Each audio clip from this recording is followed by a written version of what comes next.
Fighting in the car. Look at it from a standpoint of this whole game, particularly the discipline game, has to do with power. They are behind you. You are in the front seat. You are busy driving the car. So they start kicking each other. And you try to stop them with your voice. Stop kicking each other. Did you hear me say stop kicking your child? Do you think that I am kidding? Now, notice you get louder and more intense, and pretty soon you start threatening. Like, when we get where we're going, you're going to be in such big trouble.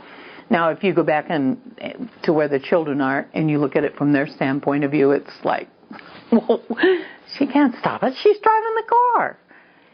So, what you do, instead of screaming and yelling, is you tell the children what you want. You know what? You need to stop kicking each other. It's not safe for me to drive the car while children are fighting. You need to stop kicking each other. It's not safe for me to drive while children are fighting. Of course, they're going to ignore it, so you pull over the car to the side of the road, turn off the ignition and the radio, and then you look outside. Look for your next car. Notice that there is a breeze that's still blowing in the trees. Just have a chill moment. Look out the window. What do you want? You want your children to engage with you. If it's me, I would be likely to hear this. Mom, if I were my mother, typical of her generation, I would answer it this way. What? Because I'd want the kids in the back to know that they interrupted my day by forcing me to stop the car. This is a teaching moment. Mom, yes. Mom, how come you stopped the car? My mother would be over the seat like a cobra. What do you think? You think I can drive a car while children are fighting? She'd scare us to death. It's not necessary. I don't need to scare the children. All I need is to make a point. Mom, how come you stopped the car?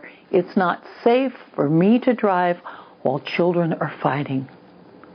You don't want to go to moralizing or lectures. You need to be kind to your brother. You need to love your sister. All that stuff. They couldn't care less at that moment. It's not safe for me to drive the car while children are fighting. I picked up my grandchildren at LAX not too long ago, and I was driving home on the freeway, and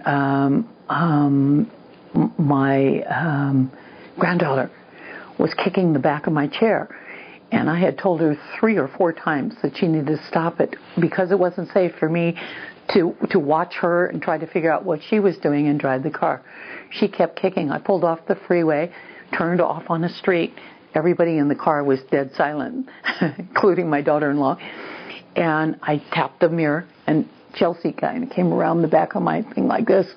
And I said to her, you know what? It's not acceptable for you to kick my chair, because what it does is it gets me watching you instead of watching the road. My job's to drive safely.